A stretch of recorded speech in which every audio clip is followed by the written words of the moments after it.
경주 월성원전 인근에 사는 주민들이 이주 대책을 요구하며 농성을 벌인 지 8년이 넘었습니다. 이주를 원하는 주민들의 이야기를 들어봤습니다. 가톨릭 기후행동을 비롯한 환경단체들이 탈석탄법 제정을 목표로 국회 국민동의 청원운동을 시작했습니다.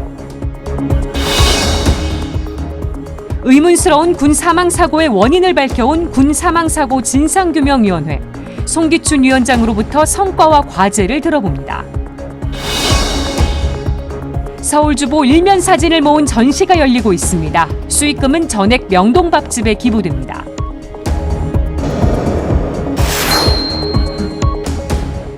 시청자 여러분 안녕하십니까? 9월 16일 금요일 CPBC 뉴스 시작하겠습니다. 경주 월성원전 인근 주민들이 이주 대책을 요구하며 천막 농성을 벌인 지 8년이 넘었습니다. 핵발전으로 생산되는 전기엔 원전 인근 주민들의 아픔이 담겨 있는데요. 이주 대책을 담은 법안은 국회 문턱을 넘지 못하고 있습니다. 윤재선 기자가 보도합니다. 천막 농성장에 걸린 보드판이 눈에 들어옵니다. 농성 시작일 2014년 8월 25일, 올해로 8년이 넘었습니다. 경주 월성원전에 인접한 나리 마을 주민들이 겪고 있는 고통과 아픔은 오늘도 현재 진행형입니다. 핵발전소 사고로 인한 위험성들이 있고요. 또 평소에도 이분들의 소변을 조사하면은 몸속에서 방사성 물질이 많이 나오고 있습니다. 이러한 것들이 이제 건강에 많은 영향을 미치게 되는 것이죠. 그래서 이제 주민들이 좀 더 안전한 곳으로 이사를 가기 위해서 논밭을 이렇게 부동산 시장에 내놓았는데 전혀 매매가 안 되는 것입니다. 그러니까 주민들이 자력으로 이사를 갈 수가 없는 상황이죠. 건강 이상을 호소하는 주민들이 비단 월성원전 인근 나리 지역에만 있는 건 아닙니다. 핵발전소가 있는 전국 5개 지역 가운데 울주를 제외한 지역 주민 618명이 공동 소송을 진행하고 있습니다. 이 618명은 핵발전소 반경 10km 이내에 살고 있으면서 갑상선암에 걸려서 수술하신 분들입니다. 방사능에 피폭되고 있는데 건강에 문제가 없다라는 것은 좀 받아들이기 힘들고요. 주민들은 무엇보다 핵발전소 인접 주민의 이주를 지원하는 법률을 국회가 조속히 처리할 것을 촉구하며 최근 주민 412명의 서명을 공개했습니다. 하지만 관련법 개정안에 대한 국회 논의는 1년이 넘도록 진척이 없는 상황입니다. 오늘로 천막농성 2945일째, 핵발전소 인접 주민들에 대한 희망 고문을 이제 끝내고 국회가 신속한 입법으로 화답할 차례입니다.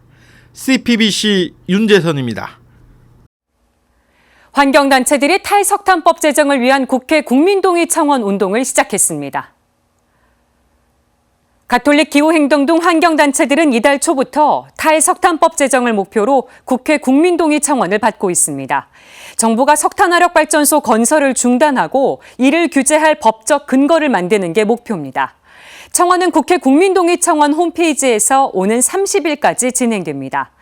청원에 5만 명 이상 동의하면 법안은 국회 내 관련위원회 심사를 받는 등 본격적인 법안 제정 절차에 돌입하게 됩니다.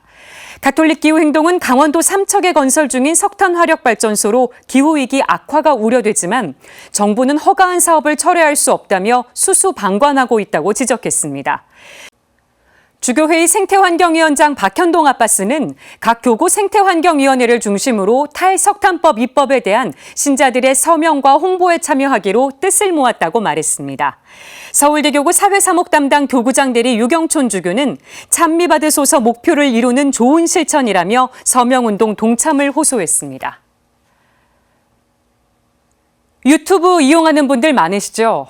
지식과 정보를 나누기도 하고 재미있는 영상도 넘쳐나는 유튜브. 하지만 광고 수익에 매달려 혐오와 갈등을 부추기는 영상도 적지 않습니다. 특히 일부 무속인의 유튜브는 경각심을 갖고 가려서 볼 필요가 있습니다. 김현정 기자가 짚어봤습니다. 유튜브 검색창에 선녀, 도령, 장군, 만신 등으로 검색하면 수많은 무속인의 채널과 영상이 뜹니다. 이들 중에는 유명인들의 결혼이나 이혼 소식에 맞춰 당사자의 사주팔자나 궁합을 풀이하는 영상도 어렵지 않게 찾을 수 있습니다. 이혼이 누구의 책임인지에 대해서도 방송합니다. 선거를 앞둔 시점에선 더욱 노골적으로 누가 당선될지에 대해서도 방송합니다. 심지어 국군도 단골 방송 소재가 됩니다. 누구도 알 수 없는 미래를 단정짓는 내용들입니다. 지난해엔 더불어민주당 대통령 후보 경선 과정에서 이낙연 전 국무총리가 최종 당선된다고 방송했던 한 무속인 채널은 틀린 결과가 나오자 해당 영상을 삭제하기도 했습니다. 무속인들이 굉장히 유명한 사람의 미래에 대해서 점을 본다든지 아니면은 정치적으로 민감한 사안에 대해서 근거 없이 허위 정보를 유포한다든지 이런 것들은 굉장히 큰 문제가 있죠. 개인 방송이고 단순한 재미 차원이라지만 혹세 무민에 가까운 영상에 대해서는 경각심을 가질 필요가 있습니다.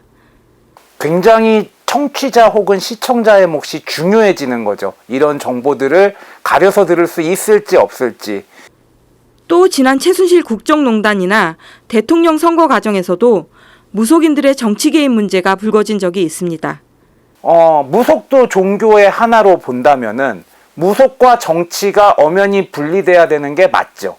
근데 정치인 개인이 무속과 친연성을 가지고 판단하는 것은 문제가 있죠. 무속이나 아니면 사주팔자를 보는 소위 도사, 무당 이런 사람들의 판단 자체가 신의 계시에 의해서 자신들이 믿는 신의 계시에 의해서 일어나는 현상들인데 이러한 것들은 현재 정치적인 상황을 반영하는 과학적 사고가 근거하지 않았습니다. CPBC 김현정입니다.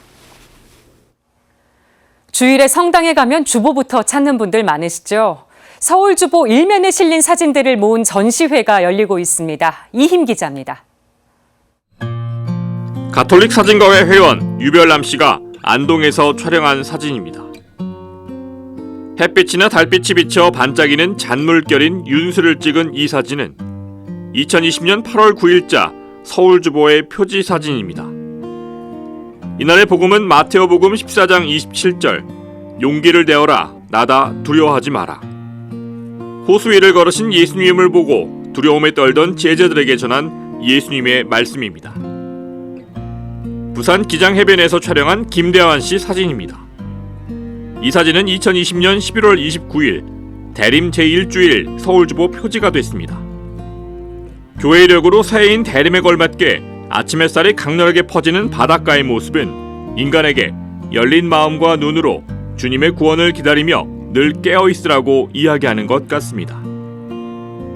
서울대교구 문화홍보국이 14일 개막한 서울주보 표지 사진전은 2020년 3월 29일부터 올해 8월 28일까지 서울주보에 실린 사진 57점을 선보이고 있습니다.